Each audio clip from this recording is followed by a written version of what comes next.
Check, check, 1, 2. Last audio checks for press. Last audio checks for press. 1, 2, 1, 2. Audio check, 1, 2. Main, you all good? Run, you all good in the back? Check, 1, 2. Hey, hey. Audio check, 1, 2. Thumbs up from main. Cuts, cuts. Cuts, fries, you all good? Check, 1, 2. Audio check, 1, 2. Check, 1, 2, 3, 4. Check, 1, 2, 3, 4.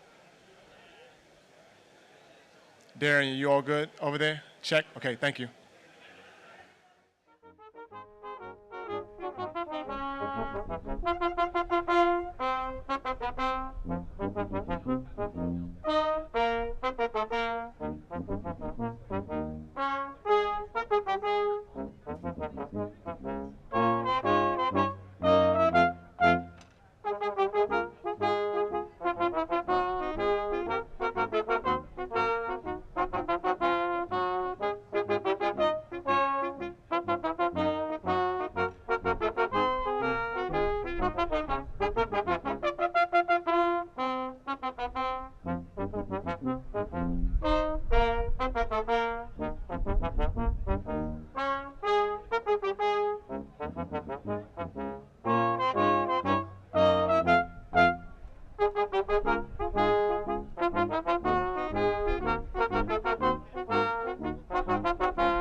Ladies and gentlemen, the President of the United States.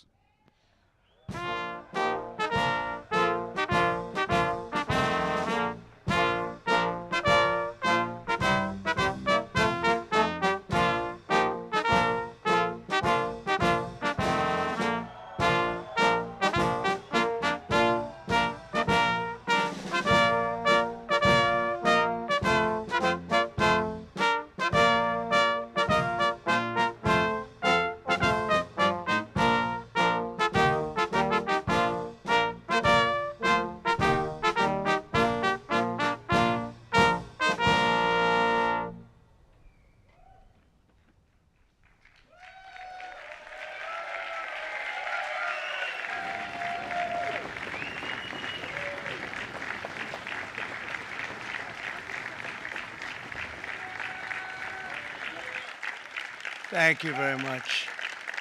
Thank you.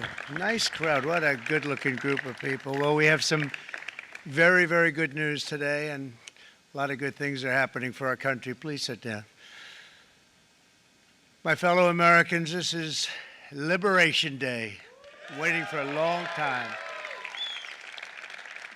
April 2nd, 2025 will forever be remembered as the day American industry was reborn, the day America's destiny was reclaimed, and the day that we began to make America wealthy again. We're going to make it wealthy, good and wealthy. For decades, our country has been looted, pillaged, raped, and plundered by nations near and far, both friend and foe alike. American steelworkers, auto workers, farmers, and skilled craftsmen, we have a lot of them here with us today.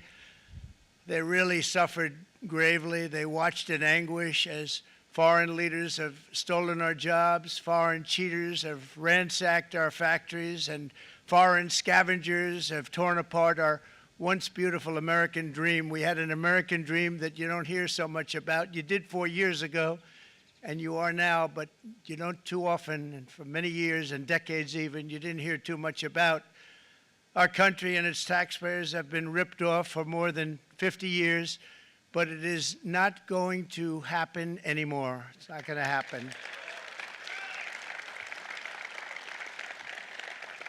In a few moments, I will sign a historic executive order instituting reciprocal tariffs on countries throughout the world. Reciprocal, that means they do it to us and we do it to them. Very simple. Can't get any simpler than that. This is one of the most important days, in my opinion, in American history. It's our declaration of economic independence. For years, hardworking American citizens were forced to sit on the sidelines as other nations got rich and powerful, much of it at our expense. But now it's our turn to prosper, and in so doing, use trillions and trillions of dollars to reduce our taxes and pay down our national debt, and it'll all happen very quickly. With today's action, we are finally going to be able to make America great again, greater than ever before.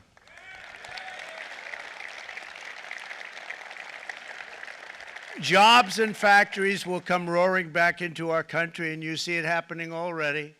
We will supercharge our domestic industrial base. We will pry open foreign markets and break down foreign trade barriers. And ultimately, more production at home will mean stronger competition and lower prices for consumers. This will be indeed the golden age of America. It's coming back, and we're going to come back very strongly. We're pleased to be joined on this momentous occasion by Vice President J.D. Vance. J.D., thank you. Thank you. Thank you very much. Where are you, J.D.? No, that wasn't too hard to find. I was looking, you know, he likes to take a low-key attitude, so it'd usually be sitting right in front. He's gaining a lot of confidence, Mike, isn't he? And nearly my entire cabinet is here, as well as Speaker Mike Johnson, who's done an amazing job. And with the great success we had last night in Florida, we have a majority of 7. And 7's like a lot when we had it at 1, right? You've done a fantastic job, and many of the members of the House and Senate are with us. Senators, Congressmen, thank you all for being with us. We appreciate it. For decades, the United States slashed our trade barriers on other countries, while those nations placed massive tariffs on our products and created outrageous non-monetary barriers to decimate our industries. And in many cases, the non-monetary barriers were worse than the monetary ones. They manipulated their currencies, subsidized their exports, stole our intellectual property, imposed exorbitant VAT taxes to disadvantage our products, adopted unfair rules and technical standards, and created filthy pollution havens. They were absolutely filthy, but they always came to us and they said, we're violating, we should pay for it. It's all detailed in a very big report by the U.S. Trade Representative on foreign trade barriers, and I'll just hold it up for you. It's available, and you don't have to pay too much. As I understand it, you'll pay nothing. It's a lot of work for something, actually, because it's a special book. It's very, frankly, it's very upsetting when you read it, when you see what people have been doing to us for 30 years. This all happened with no response from the United States of America, none whatsoever. But those days are over. Let me offer just a few examples of the vicious attacks our workers have faced for so many years. The United States charges other countries only a 2.4 tariff on motorcycles. Meanwhile, Thailand and others are charging much higher prices, like 60%. India charges 70%. Vietnam charges 75%, and others are even higher than that. Likewise, until today, the United States has for decades charged a 2.5 tariff. Think of that, 2.5% on foreign-made automobiles. The European Union charges us more than 10% tariffs, and they have 20% VATs, much, much higher. India charges 70%, and perhaps worst of all are the non-monetary restrictions imposed by South Korea, Japan, and very many other nations. As a result of these colossal trade barriers, 81% of the cars in South Korea are made in South Korea. 94% of the cars in Japan are made in Japan. Toyota sells 1 million foreign-made automobiles into the United States, and General Motors sells almost none. Ford sells very little. None of our companies are allowed to go into other countries. And I say that, friend and foe, and in many cases, the friend is worse than the foe in terms of trade.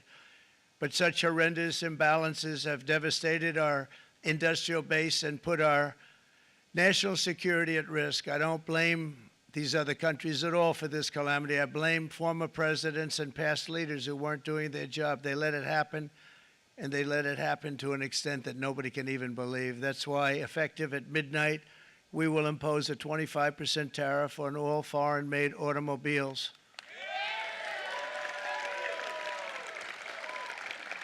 Thank you. Brian, I'd like to have you come up here for a second, okay? I just see him sitting. He's been a fan of ours, and he understands this business a lot better than the economists, a lot better than anybody. Brian, say a few words, please, would you? Thank you, Mr. Thank you. President. It's a great honor to have you. Thanks. Thank you, Mr. President. I grew up just north of Detroit, Michigan, in Macomb County, known as the home of the Reagan Democrats. My first vote for president was for Ronald Reagan. I thought that was going to be the best president I ever saw in my lifetime until Donald J. Trump came along.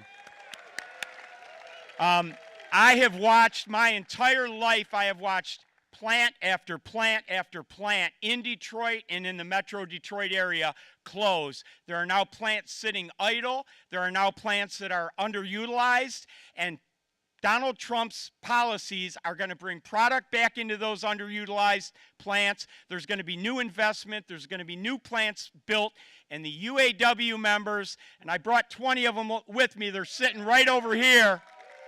We support Donald Trump's policies on tariffs 100%. So, Mr. President, we can't thank you enough. And in 6 months or a year, we're going to begin to see the benefits. I can't wait to see what's happening 3 or 4 years down the road. Thank you, Mr. President.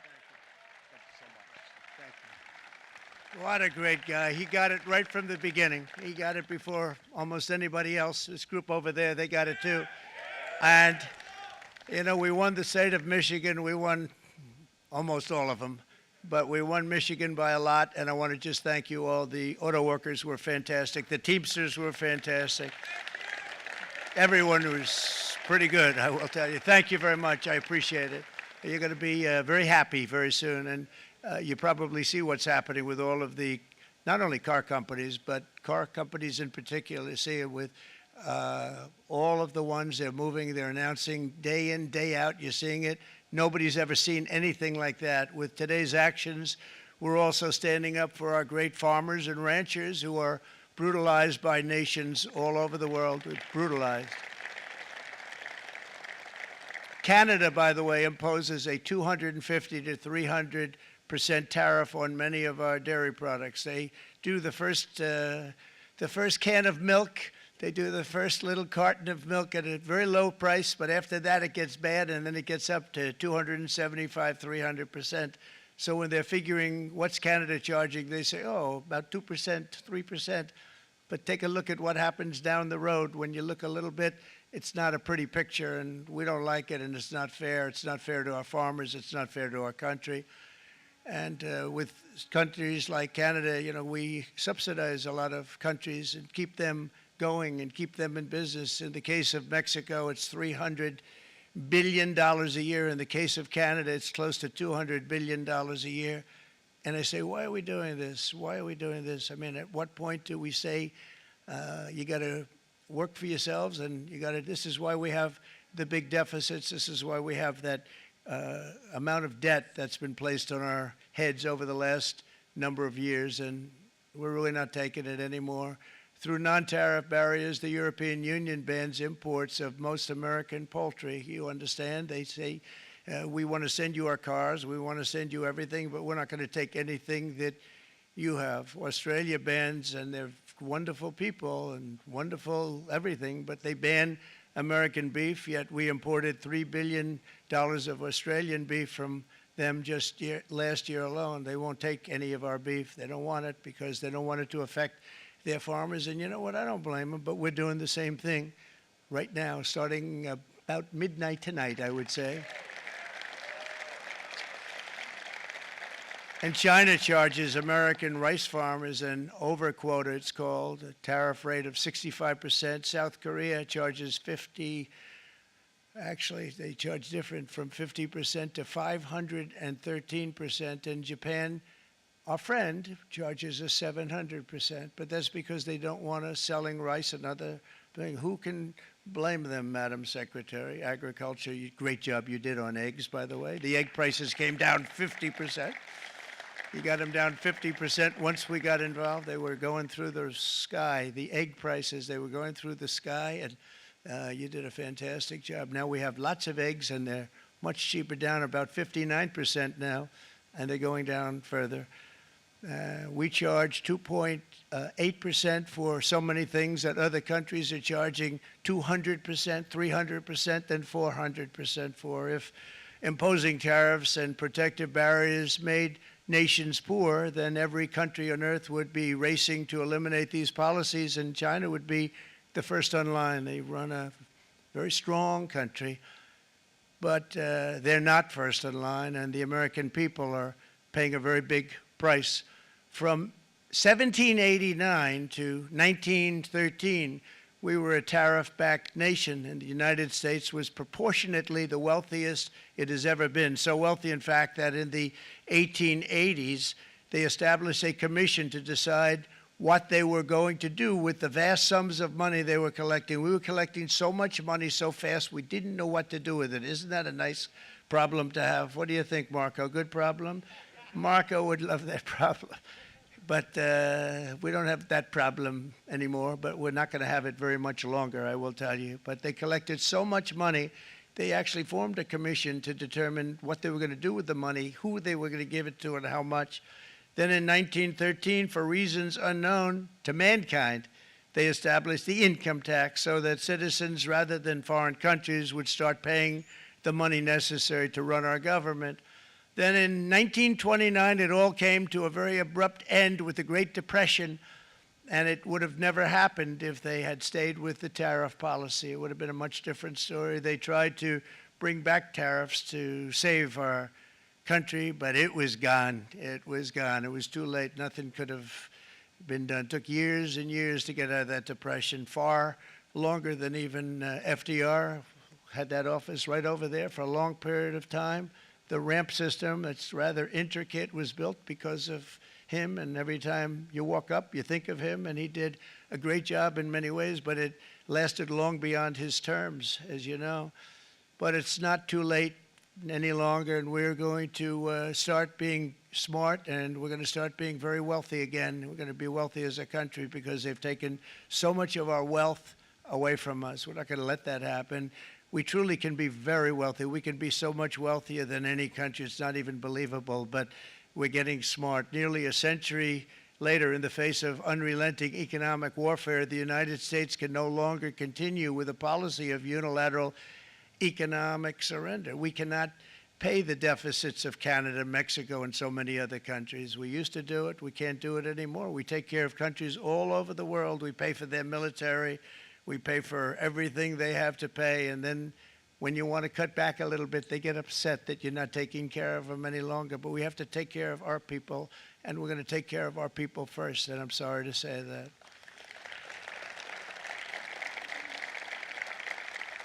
And today we're standing up for the American worker, and we are finally putting America first.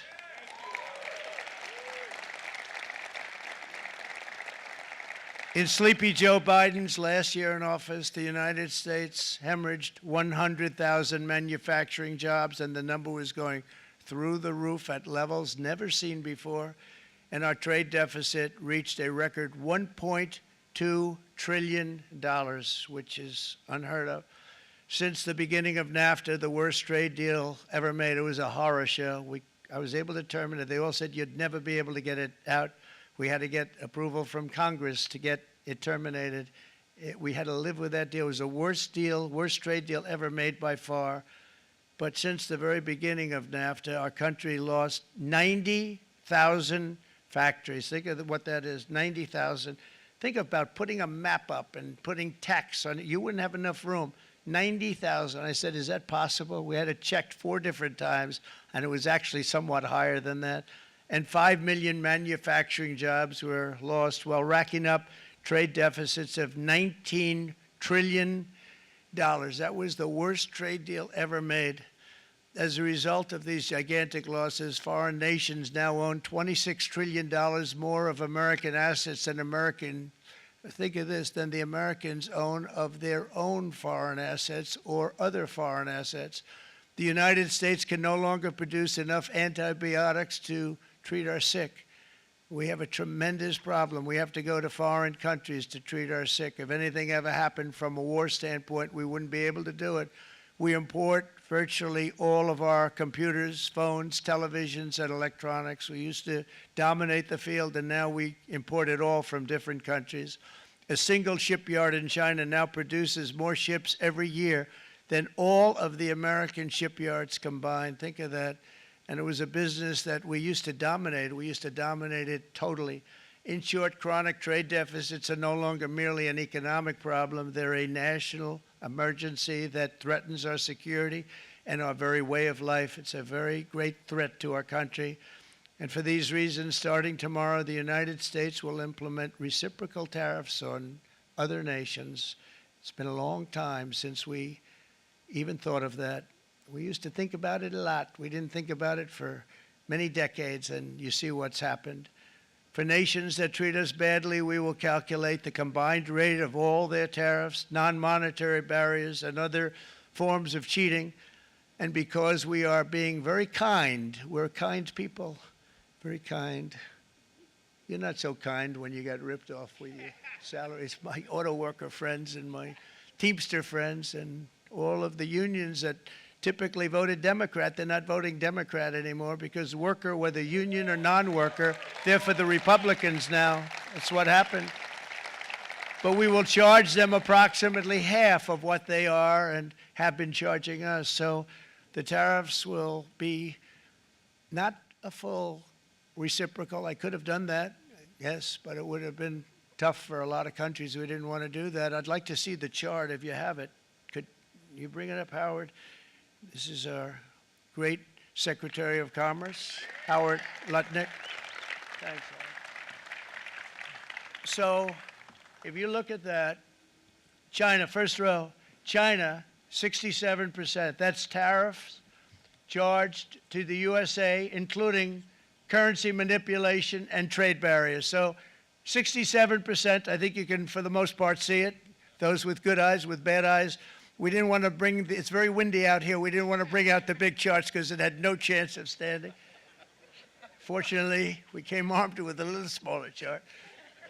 So it's 67%, so we're going to be charging a discounted reciprocal tariff of 34%. I think, in other words, they charge us, we charge them less, so how can anybody be upset?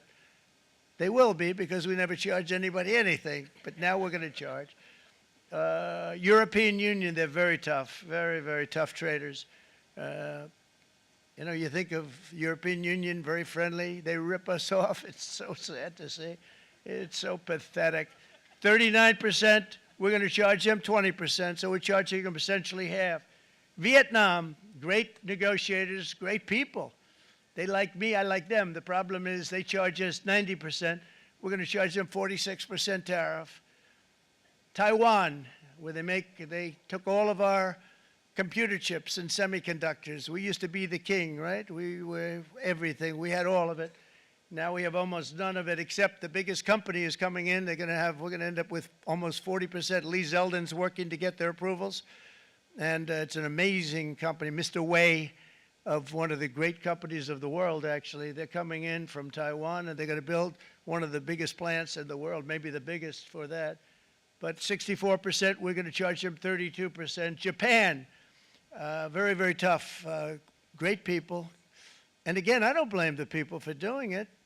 I think they're very smart in doing it. I blame the people that sat right in that Oval Office, right over there, right behind the Resolute desk or whichever desk they chose.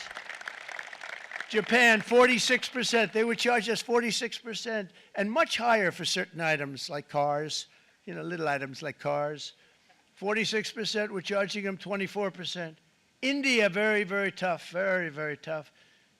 The Prime Minister just left, and he's a great friend of mine, but I said, you're a friend of mine, but you're not treating us right. They charge us 52%. You have to understand, we charge them almost nothing for years and years and decades, and it was only 7 years ago when I came in, we started with China and charged them. We took in hundreds of billions of dollars from China in tariffs, and they understood, honestly. President Xi understood. He said, look, I understand, and the other countries, and they all understand. We're going to have to go through a little tough love, maybe, but they all understand. They're ripping us off, and they understood it. Prime Minister of Japan, Shinzo Abe. He was a fantastic man. He was unfortunately taken from us, assassination. But I went to him and I said, Shinzo, we have to do something. Trade is not fair. And he said, I know that, I know that. And he was a great gentleman. He was a fantastic man, but he understood immediately what I was talking about. I said, Shinzo, we have to do something. He said, I know that. And we worked out a deal, and it would have been a much better deal, but frankly, there were many years left on the deal that was made previous to my getting there, but it was something. If you look at Switzerland, 61% to 31%. Indonesia, Malaysia, Cambodia. Oh, look at Cambodia, 97%. We're going to bring it down to 49. They made a fortune with the United States of America. United Kingdom, 10%, and we'll go 10%. So we'll do the same thing. South Africa, 60%, 30%, and they've got some bad things going on in South Africa. You know, we're paying them billions of dollars, and we cut the funding because a lot of bad things are happening in South Africa. The fake news ought to be looking at it. They don't want to report it. Brazil, 10%, 10%. Bangladesh is 74%. So you see what's going on. Pakistan, 58%. Sri Lanka, 88%. So what we're doing is we're taking Not the full. We could take the full 88%. Thanks a lot, Howard. He's doing a very good job. How's he doing, all right? I think you better take it with you. It's not going to last very long. He's going to put it, it's going to follow you down with the wind. I brought a hat just in case it got too windy, but here, would anybody like a hat?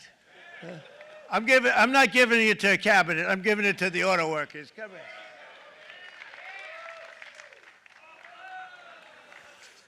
Thank you, fellas. Get it. That's it. That's it. They deserve it more than our cabinet. Our cabinet has plenty of hats. But you see the numbers. The numbers are so disproportionate. They're so unfair. At the same time, we will establish a minimum baseline tariff of 10%. You notice that on the chart. And that'll be on other countries to help rebuild our economy and to prevent cheating. So we're going to have a minimum of cheating, and we're going to be very severe on the people that at the gate that watch the tariffs and watch the product coming in, because there's been a lot of bad things happening at the gate because the money is so enormous that you're talking about. There's never been probably anything like it in terms of the enormity, and there are a lot of bad things happen at the people that do the check-in, and they're looking at 10-year jail sentences if they do play. We're going to treat them so good, but if they cheat, the repercussions are going to be extremely strong. Foreign nations will finally be asked to pay for the privilege of access to our market, the biggest market in the world. We're right now the biggest market in the world. We had a great country 4 years ago in terms of the economics. We were doubling up on China. We were doing so well. Nobody was going to catch us, but so much of it slipped away over the last 4 years under Biden. I campaigned on this policy throughout last year, and today that promise was made, and it was also a promise, as you know, that was kept. Promises made, promises kept. To any company that objects to our common sense reciprocal tariffs, again, reciprocal, back and forth, back and forth. And I call this kind reciprocal. This is not full reciprocal. This is kind reciprocal. But what we do is we cut it in half. We charge them. My answer is very simple if they complain. If you want your tariff rate to be zero, then you build your product right here in America, because there is no tariff if you build your plant, your product in America. And we've seen companies coming in like we've never seen before. Likewise to all of the foreign presidents, prime ministers, kings, queens, ambassadors, and everyone else who will soon be calling to ask for exemptions from these tariffs. I say, terminate your own tariffs, drop your barriers, don't manipulate your currencies. They manipulate their currencies like nobody can even believe, which is a bad, bad thing and very devastating to us. And start buying tens of billions of dollars of American goods. Tariffs give our country protection against those that would do us economic harm. And many people were looking to do us economic harm. Maybe not so obviously, but they were doing tremendous economic harm. But even more importantly, they will give us growth. These tariffs are going to give us growth like you haven't seen before, and it'll be something very special to watch. I am so looking forward, and Brian, it's going to happen even faster than you said. You know, you might say, but it's already started. It's already started. Work's already begun on plants all around the country, and you see that as before. These are big, rich companies. We have $61 billion started on a big plant going up. It's going to be announced over the next 2 days, and they already started work. Many of these the biggest companies in the world, they've committed to build, build, build. We're going to build, build, build, sir. And they came here to see me, and they wanted to know if they could have a press conference. I do as many as I can. I'm pretty busy trying to stop Russia and Ukraine and the Middle East. We got to stop that. We got to stop the Houthis, which we're making tremendous. They like shooting ships down and out of the water, sinking ships. They get a kick out of it, but they're not getting such a kick out of it now, are they, Mr. Secretary? They're not getting such a kick out of that now. But here are just a short list of some of the companies that have already announced and committed to investment. And this is a company that built its factories and its plants in China. Apple is going to spend $500 billion. They never spent money like that here. They're going to build their plants here. SoftBank, OpenAI, and Oracle, great companies, are investing $500 billion almost immediately. NVIDIA, a hot company, is investing hundreds of billions of dollars. They just announced. TSMC, the biggest, most important company in the world of chips from Taiwan, with no investment from us, is investing $200 billion. And they said the reason was, number one, the election of November 5th, and number two, the tariffs. They don't want to pay the tariffs, and the way they're not paying it is to build their plant here. So we're going to go from almost no percentage. We used to have 100% of the chip market. Now it's all in Taiwan. Almost all of it's in Taiwan, a couple of other countries, but mostly in Taiwan. And think of it, we had 100%. We lost it because of people in that office that didn't do their job. They allowed it to be stolen from us. Johnson & Johnson, great company, $55 billion. Eli Lilly, $27 billion. Meta is investing $500 billion. Wow. DeMac is investing $20 billion. CMA, CGM, $20 billion. And then you have Merck and Clarios, Stellantis, General Motors, GE Aerospace, Honda, Nissan, Hyundai are all putting in billions and billions of dollars, and they're committed 100%. So.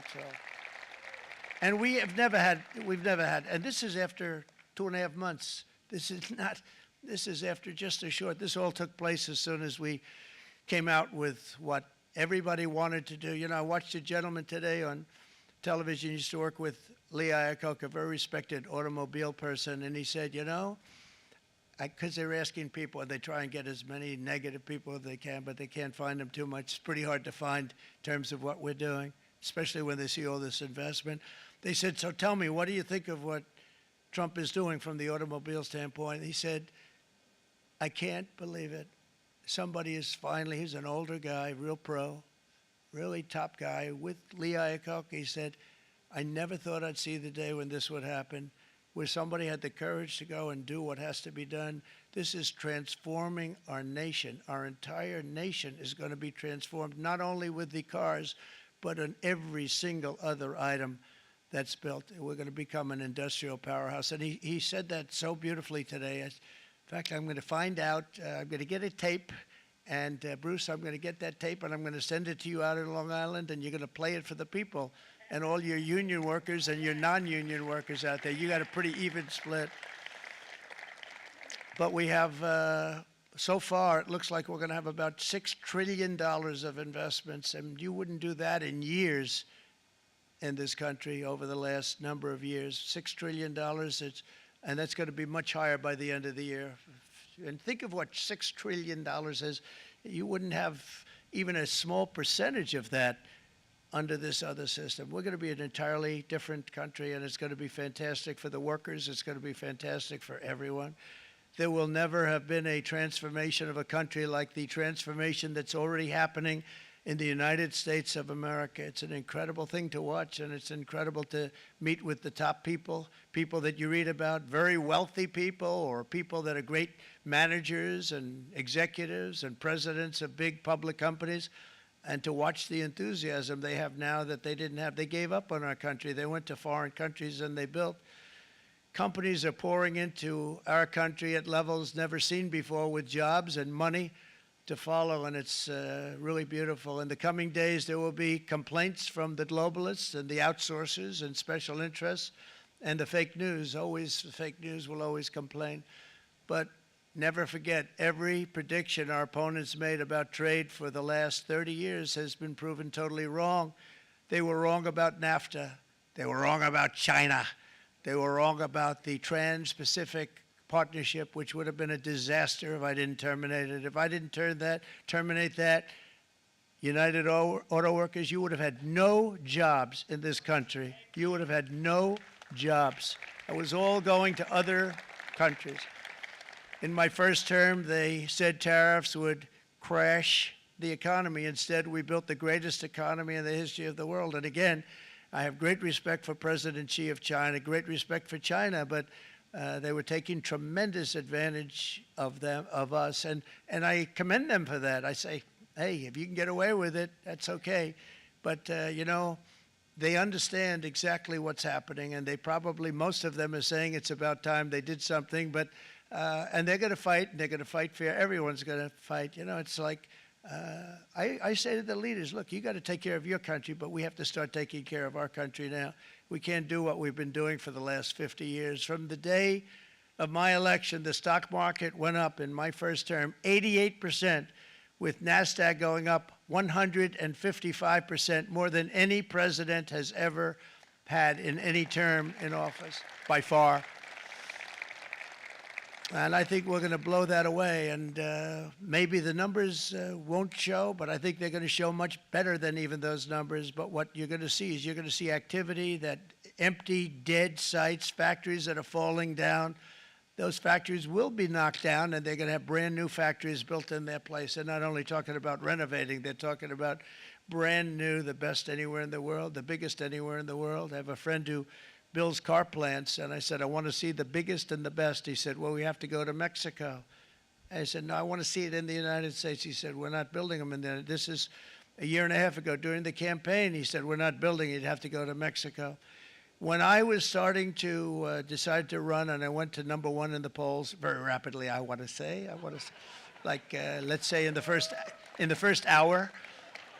And then shortly thereafter, it looked like I was going to win, and the fake news was saying, oh, no, don't do this. What they don't know is if I didn't win, they would have really been in trouble, because nobody wants to read them anyway.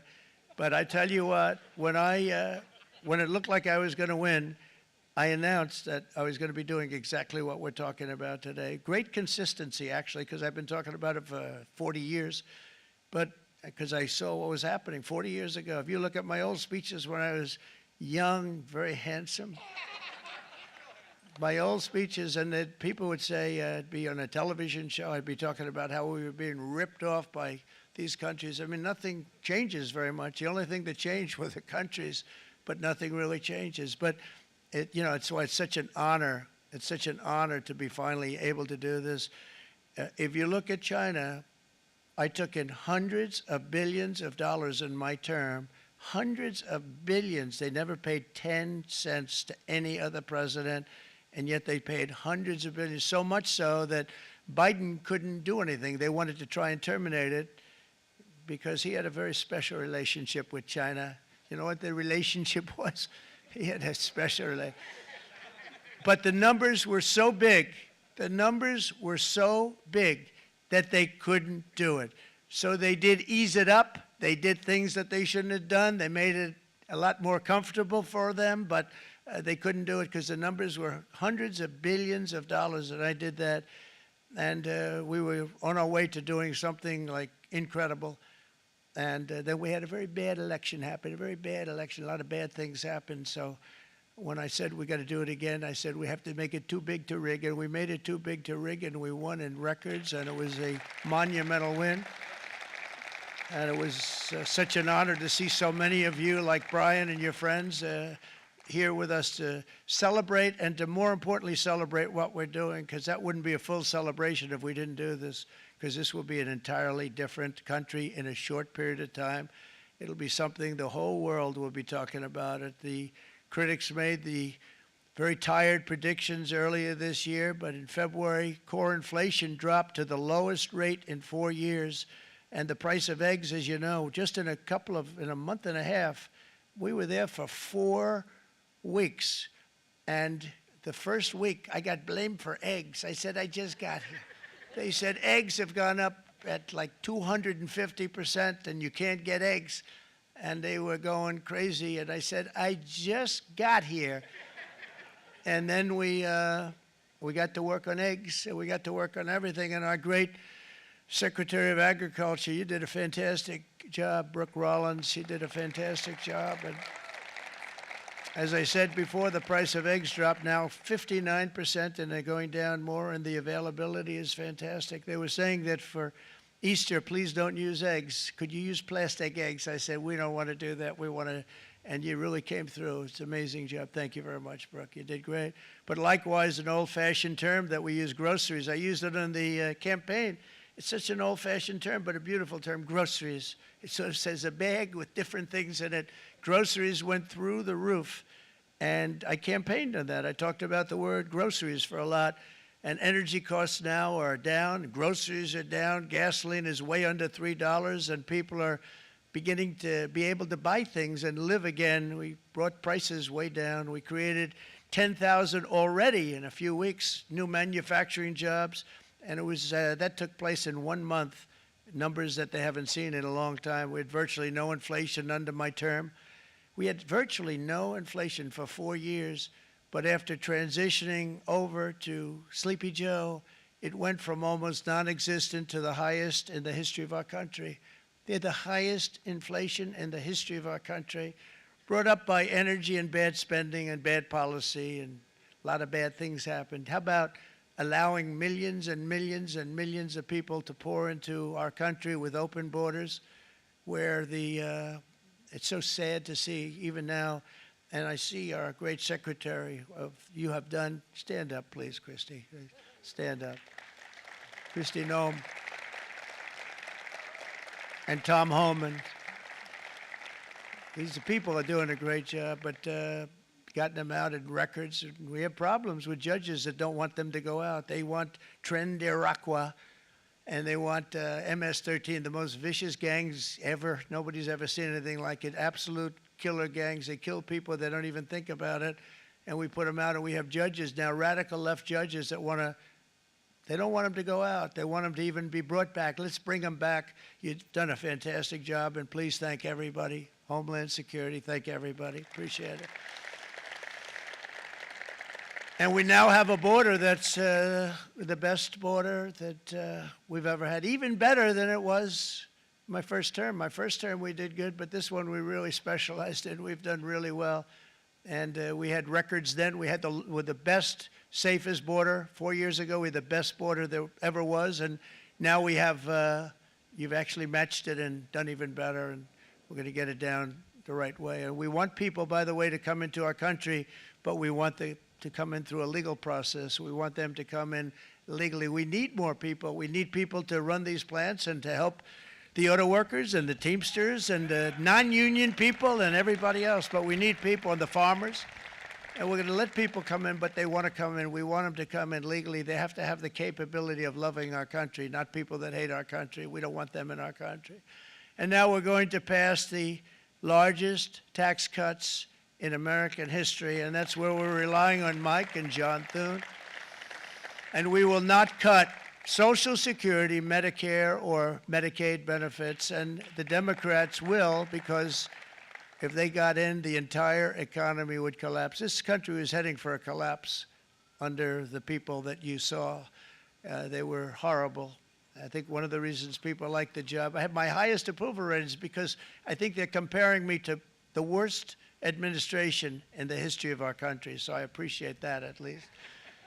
But Speaker of the House Mike Johnson and Senate Majority Leader, appreciate it, Mike. John Thune have been fantastic, by the way. But they've been working tirelessly on taking the next step to pass the plan for our one big, beautiful bill. I'd like to name it that if you can. One big, beautiful. I made that statement about 6 months ago, and everybody calls it one big, beautiful bill. And it will be that. It'll have everything, the big tax cuts and every incentive there is. And it'll be fantastic. And by the way, for the cars, we're asking for an interest deduction on a loan. So if you build the car, only in America we do it, Brian. If the car's not built in America, you don't get the interest rate deduction. But if you build the car in America, if you buy a car, if it's built in America, then you get an interest rate deduction, tax deduction, and that's a big thing. That's going to be a big thing. I think that's going to pay for itself very quickly, that deduction. Never happened. We've never had anything like that before. Somebody said, where do you get the idea? Because it's so basic. You would think that would have happened a long time ago. It never did, and I'm very happy it didn't because now I can say that was my idea. But we're going to get us closer to the debt extension. We have to get the debt extension passed, and I know you're going to be able to do that, Mike, and it's very important that you do that.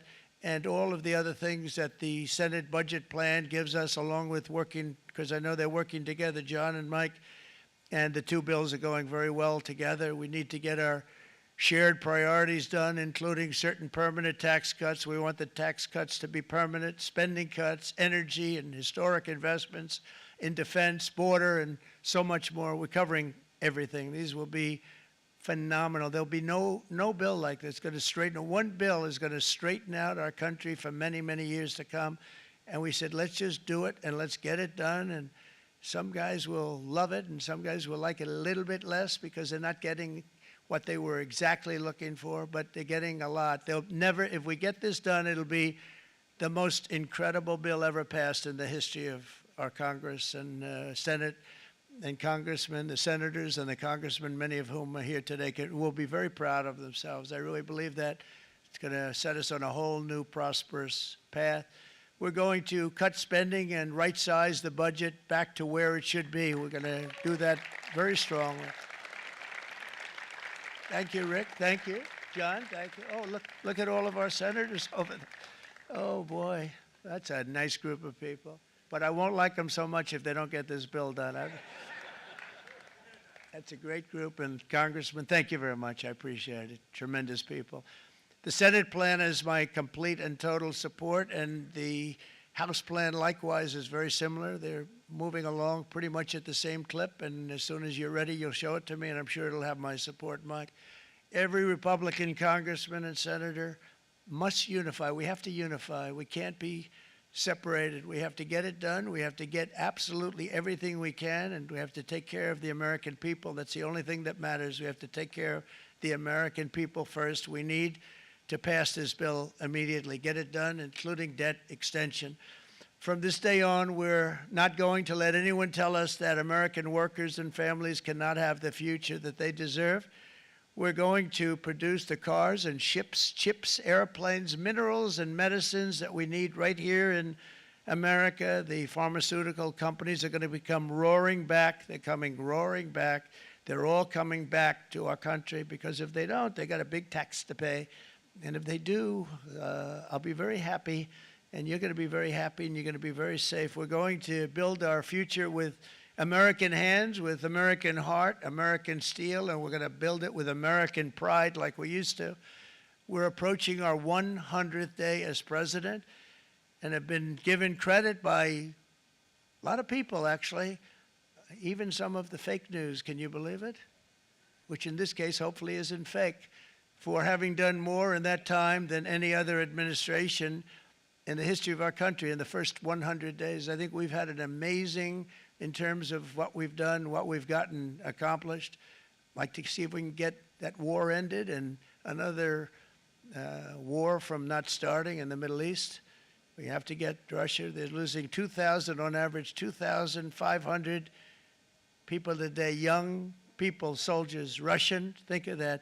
2,500 through some days, but on average, probably over about a 1 week period, it's 2,712, they say. They're losing those soldiers. They're dying. They're being decimated. And they're not from our country, but they're from other countries, but they're human beings. They're from Russia. They're from Ukraine in this period, most of them. And we're going to get it stopped. It's a senseless war that would have never happened if I was president, and it shouldn't be allowed to go on. And I think we're being given good cooperation by Russia and by Ukraine, but we have to get it stopped. It's humanity. It's humanity. It's a terrible thing. This will be a very big moment. I think you're going to remember today. It's going to be a free nation that we're dealing with. We're going to have a very free and beautiful nation. It's going to be Liberation Day in America, and it's going to be a day that hopefully you're going to look back in years to come and you're going to say, you know, he was right. This has turned out to be one of the most important days in the history of our country. God bless you and God bless America. Thank you, everybody. Thank you very much. Thank you. Thank you very much.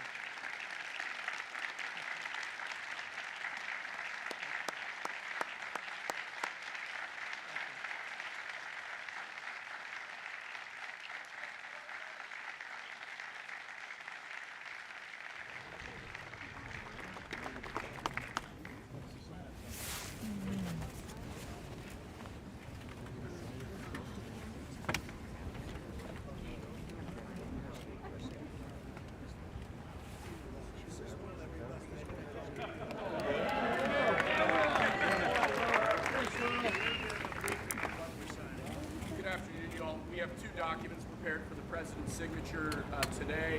One closes what's referred to as the de minimis loophole with respect to imports from the U.S. Not even Hail Mary. The other is the big one, is the reciprocal tariff executive order that the president just spoke about at length. This is obviously a huge deal, and it's been an honor to be part of the team getting started.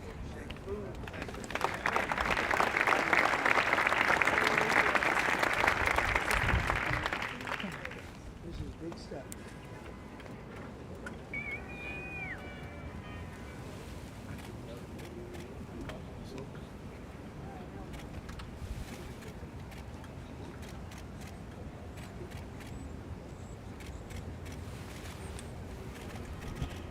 That's a 10. That's a good one.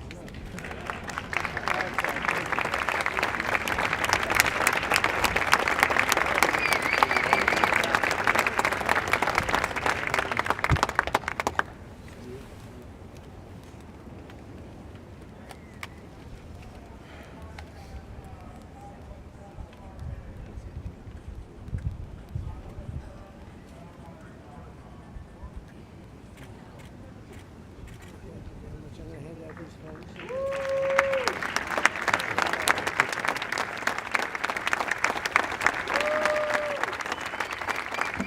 Thank you.